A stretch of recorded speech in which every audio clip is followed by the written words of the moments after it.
Bom, pessoal, nós estamos de volta aqui para darmos continuidade ainda ao nosso estudo a respeito das redes de computadores. No nosso último bloco, nós estávamos resolvendo aqui algumas questões e agora vamos continuar. Vamos lá, questão 16, na tela. A internet pode ser dividida em intranet, restrita aos serviços disponibilizados na rede interna de uma organização, e extranet com os seus demais serviços, exemplo, redes sociais e sítios e outras organizações. Gabarito da questão, sem muito blá blá blá, é errado. A internet não se divide nessas classificações. O que foi que a gente acabou transmitindo aqui, ou tentando transmitir a ideia, é de que a internet é uma implementação de rede, a intranet é outra e a extranet é outra. Embora elas estejam aí se comunicando, elas não são subdivisões uma da outra. Elas funcionam de formas independentes, conceitualmente falando. Nesse contexto, além desse erro, desse equívoco, diz que a extranet acaba funcionando com os demais serviços. Aí dá os exemplos, redes sociais e sítios de outras organizações. Nesses casos, não seriam recursos da extranet, seriam recursos da própria internet. Pegou a visão? Então o erro da questão basicamente reside nisso aí, tá? Questão 17. Uma impressora compartilhada na rede local é um recurso que, dependendo de como esteja configurada, permite acesso de impressão para qualquer usuário pertencente a essa rede. Certíssimo, tá? É exatamente isso que acontece. Quando nós configuramos aí uma rede interna, uma rede local, uma rede LAN, a gente pode, sem nenhum problema, sem nenhum impedimento, compartilhar a impressora em rede. E as pessoas que tenham aí autorização para ter acesso à rede, quase que sempre terão também acesso à impressora, dependendo das configurações, tá? Dependendo da forma como essa impressora foi configurada, tá bom? Mais uma questãozinha. É correto conceituar a intranet como uma rede de informações internas de uma organização, que tem como objetivo compartilhar dados e informações para seus colaboradores, usuários devidamente autorizados a acessar essa rede. Gabarito correto, né, gente? Só para fechar realmente a ideia do que vem a ser a intranet. A gente já vinha falando sobre isso, né? A gente já vinha destacando essa ideia de que a intranet ela realmente está associada diretamente à utilização de uma rede local, de uma LAN, pelos colaboradores de uma empresa, pelos empregados de uma empresa. Então, tome muito cuidado também com as questões dos sinônimos no universo Sebrasp. Tá certo? Não fique sempre engessado, esperando única e exclusivamente esses conceitos que estamos trabalhando aqui, não. Geralmente, ela organiza as suas questões, apresenta as suas questões seguindo esse padrão. Mas uma ou outra questão ela vai fugir um pouco aí da curva. Você precisa ficar atento, tá? Então, a língua portuguesa também ajuda bastante na compreensão de informática, principalmente dentro do universo da Sebrasp. Beleza? Dando continuidade aqui, vamos ver agora um assunto também que é muito recorrente em prova, tá certo? Que é a ideia da computação nas nuvens, pessoal. Computação nas nuvens. Professor, o senhor poderia me explicar um pouco mais sobre a computação nas nuvens? Claro, estou aqui para isso. Veja, quando a gente fala lá em computação nas nuvens, você vai entender e vai lembrar do que a gente falou lá no início desse encontro, sobre como era o serviço de computação no começo de tudo. No começo de tudo existiam computadores específicos que tinham a finalidade e um serviço a oferecer para um determinado público. Esses computadores eles não conversavam entre si. Depois surgiu o conceito de redes, que a gente já trabalhou aqui também, né? E os computadores começaram a se comunicar de forma muito, mas muito recorrente, fazendo várias e várias conexões, só que tínhamos um problema. Quando o computador ele chegava ao fim de sua vida útil, ou ele não conseguia mais oferecer os serviços que uma determinada empresa, uma determinada pessoa precisava, necessariamente a gente trocava esse equipamento, o que gerava, dependendo do tamanho da empresa, muitos custos. Então, a computação nas nuvens surgiu com a finalidade de oferecer um poder computacional simples e unicamente por meio do acesso à internet. Então você vai conseguir, por exemplo, ter acesso a armazenamento de dados na internet, ter acesso também a um serviço de processamento de dados na internet, vai ter acesso também à ideia de construção de programas na internet, também vai ter a possibilidade de acessar programas na internet sem instalar no seu computador. Então veja que todos esses recursos que antes só seriam possíveis se você tivesse realmente um computador potente, hoje, única e exclusivamente por meio da utilização da internet, você consegue ter acesso a esses serviços. Veja que bacana. E aqui nós estamos falando aí de 3 implementações. Veja aqui no slide. Temos o IaaS, temos o PaaS e temos também o SaaS, ou a SaaS, a PaaS e a IaaS. Preste atenção aqui em mim. Quando a gente fala na implementação do tipo IaaS, vou apagar aqui o quadro, tá? Dê uma licencinha. Sintam-se em casa, certamente estão, né? Mas deixa eu apagar aqui para a gente exemplificar isso aqui de uma forma mais fiel. Bacana? Vamos lá. Nós temos aqui a implementação de computação em nuvens do tipo IaaS. Gente, o que vem a ser implementação do tipo IaaS? IaaS, a gente está dizendo que vai ser ofertada uma infraestrutura como serviço. Quando a gente fala em infraestrutura, eu estou falando justamente que vão existir lá computadores, vão existir lá peças, vai existir uma sala totalmente dedicada à minha necessidade. Então, a infraestrutura como serviço, ela está muito associada à ideia lá de hardware, beleza? O que vem a ser hardware é só a parte física dos computadores, é a parte física da computação, é a parte física da informática. Então, quando a gente fala em infraestrutura, vamos ter lá salas com servidores dedicados para um determinado serviço. Vamos ter lá ferramentas de segurança da informação, como firewalls. Vamos ter servidores de armazenamento.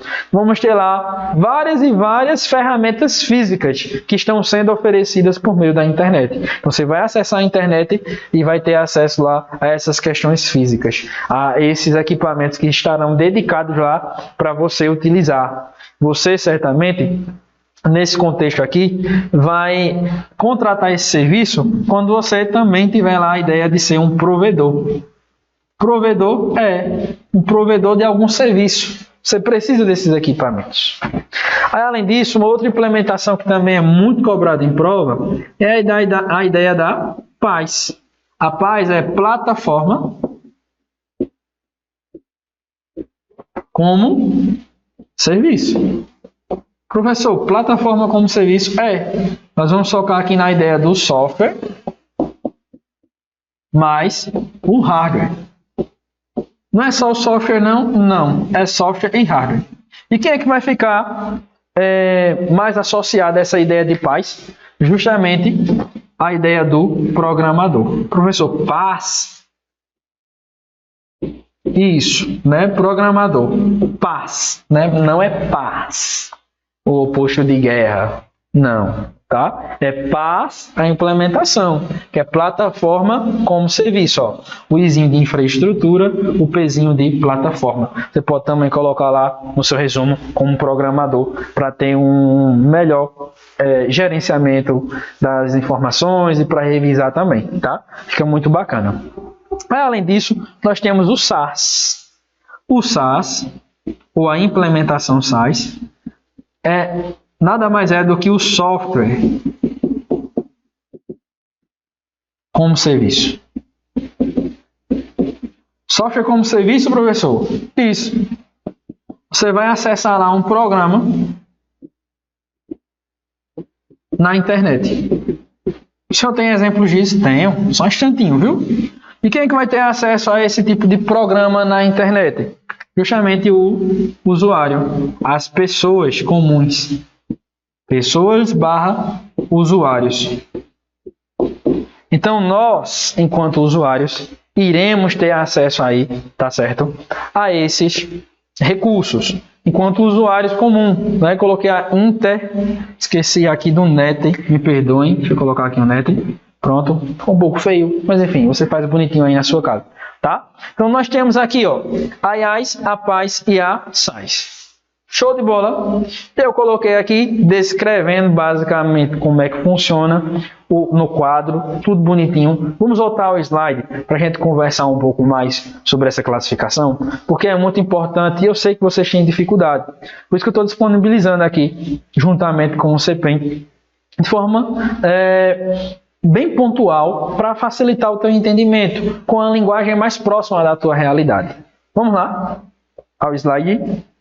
Então, ó, temos lá a infraestrutura. Perceba que a infraestrutura, como eu já havia falado há alguns instantes, ela está sempre associada aqui a questões físicas. Então, teremos lá servidores e armazenamento, equipamentos de segurança e firewalls de rede, e temos também a possibilidade de construirmos, né, a partir da planta física de um data center. O que é um data center? Nada mais é do que um local físico em que a gente vai trabalhar lá com vários bancos de dados. Imagina dessa forma para facilitar.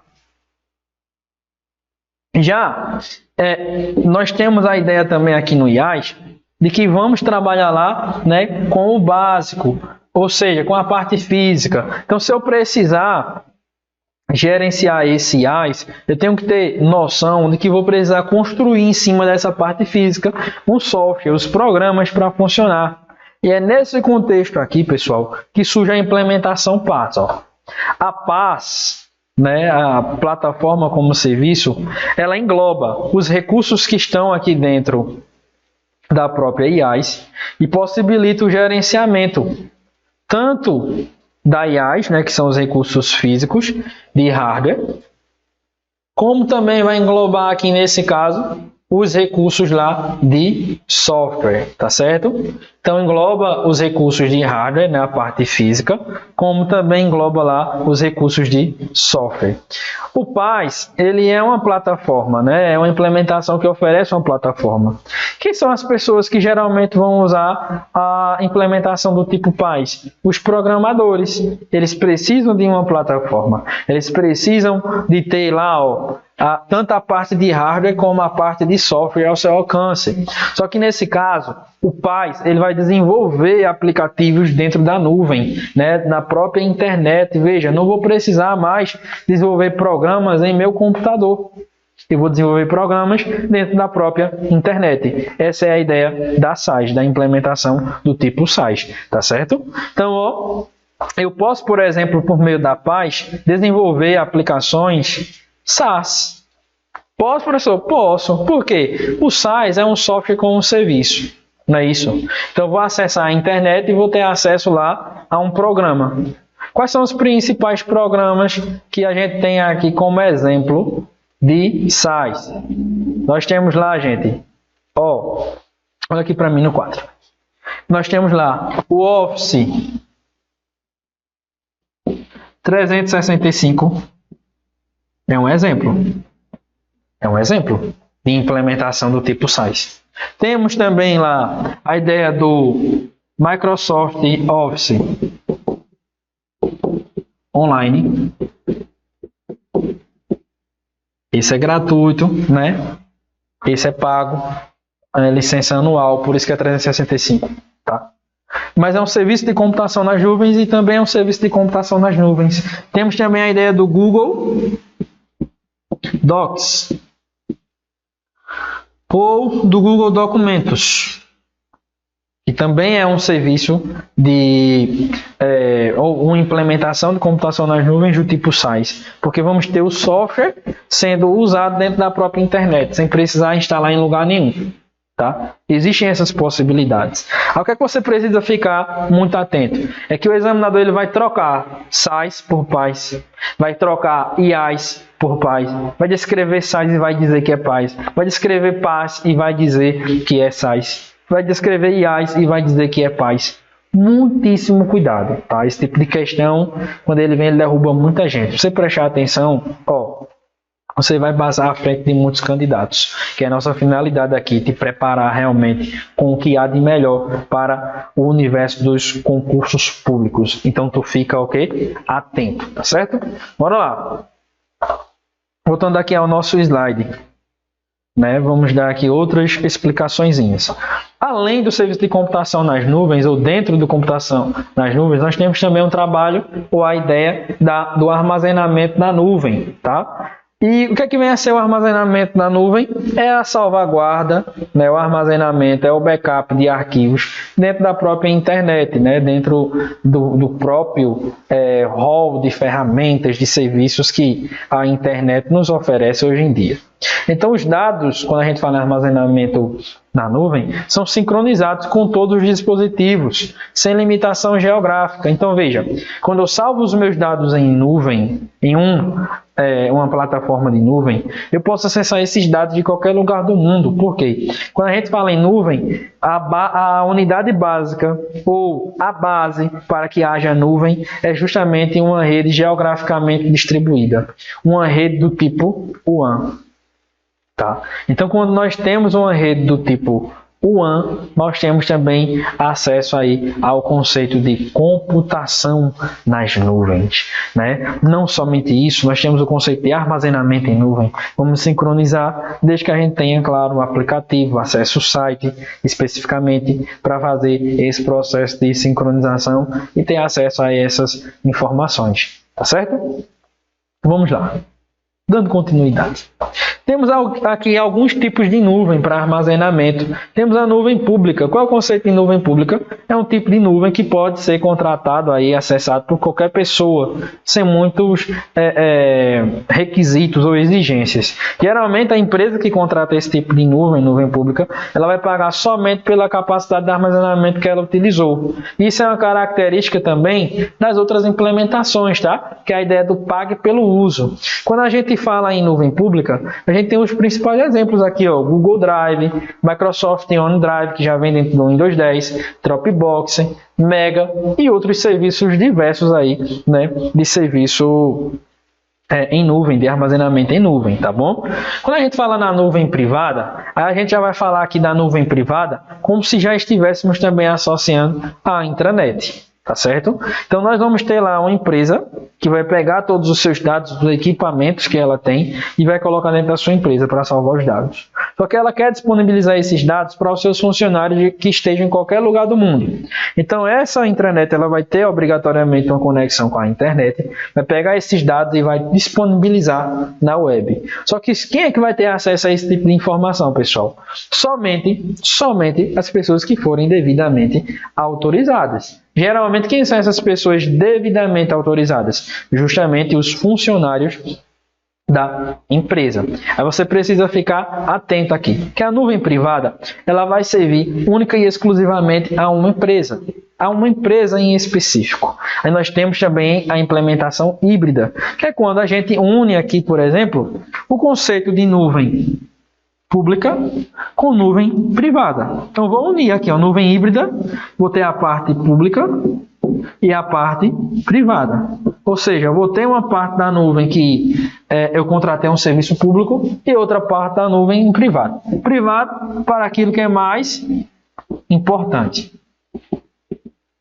E público, aquilo que é menos importante, mas também é importante.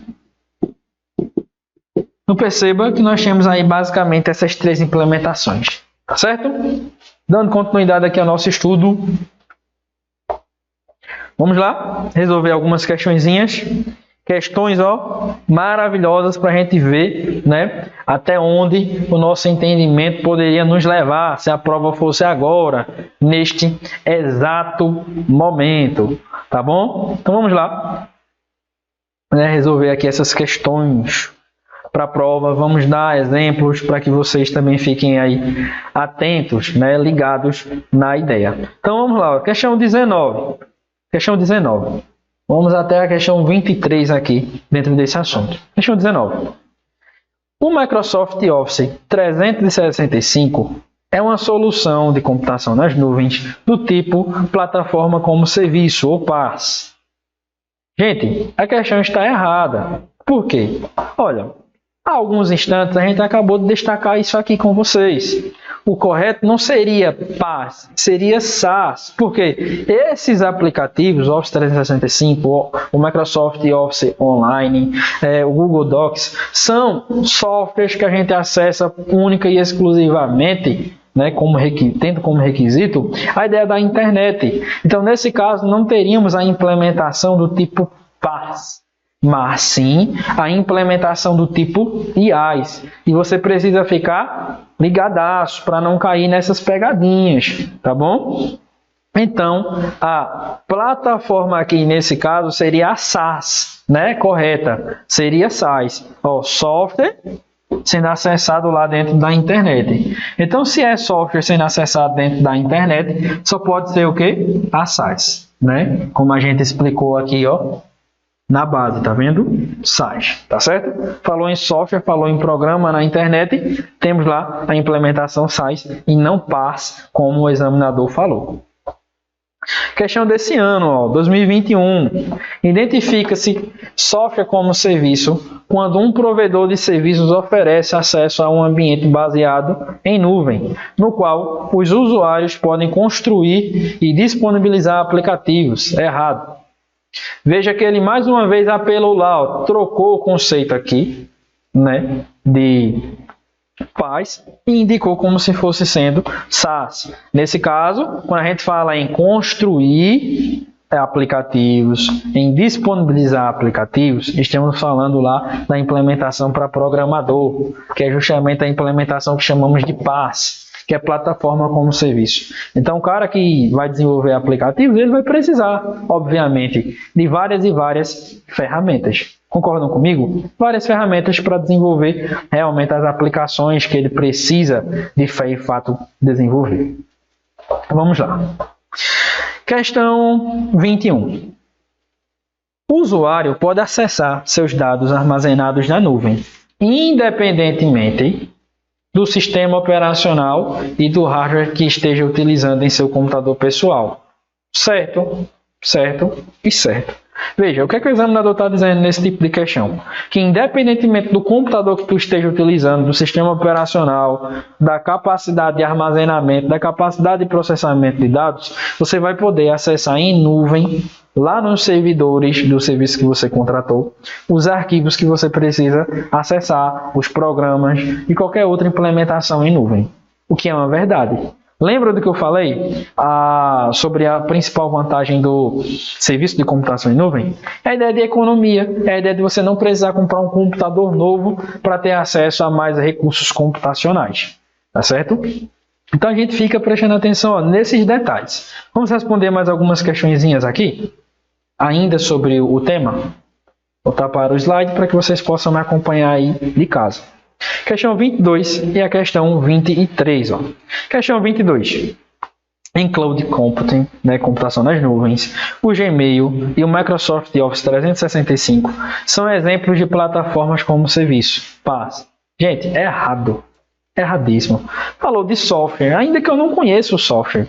Mas falou em software, não vai ser um software do tipo, não vai ser uma implementação do tipo PaaS. Vai ser SaaS. Falou em software, vai ser SaaS. Anota no seu caderninho aí, Falou em construção, falou, por exemplo, em disponibilizar aplicativos em nuvem. Estamos falando aí de programadores. Se estamos falando de programadores, estamos falando também necessariamente, tá? Da ideia de plataforma, porque o programador, se ele não tem um computador dele aqui como uma ferramenta tão bacana, ele contrata um serviço em nuvem, ele vai precisar lá dentro da nuvem de uma plataforma, ou seja, de um hall de ferramentas, de um grupo, de um kit de ferramentas, de programas online que possibilita a ele aí a construção de uma determinada aplicação, de um determinado programa em si.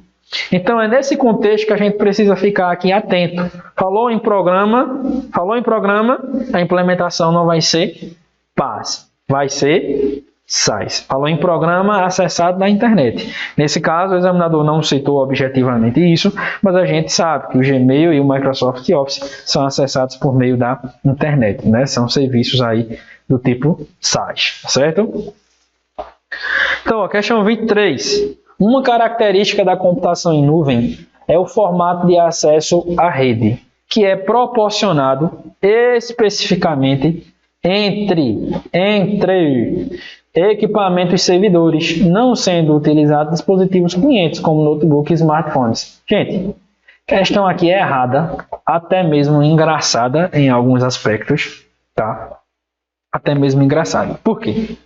Olha o que o examinador está dizendo aqui nesse contexto. Está dizendo que quando a gente fala lá na computação em nuvem, esse formato de acesso aos recursos em rede, ele foi projetado especificamente para funcionar somente com servidores, o que é mentira. Olha o que eu havia falado para vocês nas questões anteriores. Nas questões anteriores, a gente estava destacando aqui justamente a ideia de quê? A ideia de que quando eu tenho um computador cliente, um computador que é usado por pessoas comuns, que não está tão bacana, eu posso contratar um serviço de computação em nuvem. E quando eu contratar esse serviço de computação em nuvem, eu vou acessar esse serviço pela própria máquina que eu tenho, né? Porque qual seria a lógica de ter que contratar um serviço em computação em nuvem e comprar uma máquina nova? Não faz sentido. E o examinador aqui diz que esse tipo de implementação de rede ele foi desenvolvido para funcionar especificamente entre servidores. É como se, para ter acesso ao serviço de computação em nuvem, eu precisasse ter lá na minha casa um servidor. Computadorzão lá, né? Grandão. Não, gente, não vai ser necessário não. Eu, com um instrumento mais básico que você possa imaginar, também vou conseguir ter acesso aí aos recursos computacionais, tá? Então, gente, nós disponibilizamos aqui, trabalhamos aqui pontos que são quentíssimos em prova com vocês, falando sobre redes de computadores. Falamos aqui o conceito geral de rede de computadores. Também destacamos nessa oportunidade a classificação lá em uma escala geográfica. Também apresentamos outras classificações que não tivemos tempo aqui de trabalhar, obviamente, mas que vocês, devido à orientação, podem continuar estudando. E para isso que nós estamos aqui, oferecendo uma excelentíssima oportunidade. Você conheceu a metodologia do CPEM, está conhecendo a metodologia do CPEM, está vendo como nós trabalhamos informática, essa importantíssima matéria, de forma descomplicada, de forma prática, dentro das questões sempre, com a finalidade de facilitar o teu caminho até a aprovação. Então entra no nosso site, explora aí o nosso site, veja o concurso que você quer fazer, adquira um dos nossos cursos e pode ter certeza que você não vai se arrepender de forma alguma, muito pelo contrário, você vai fazer parte aí de muitos aprovados que nós ainda iremos aí colocar lá dentro do órgão tão sonhado, a polícia ou qualquer outro órgão, desde que queira realmente estudar, se preparar para o futuro. Nós estamos aqui, sempre dispostos a mostrar o caminho, a indicar a direção correta para que vocês realmente logrem êxito, para que vocês alcancem o êxito aí na preparação para concursos, tá certo? Bom, pessoal, meu nome é Roberto Júnior, como vocês já sabiam, eu fico por aqui e aqui no CPEM você não pode esquecer jamais que o seu sonho é o nosso objetivo. Tamo junto e até uma próxima oportunidade. Tchau, tchau. Valeu!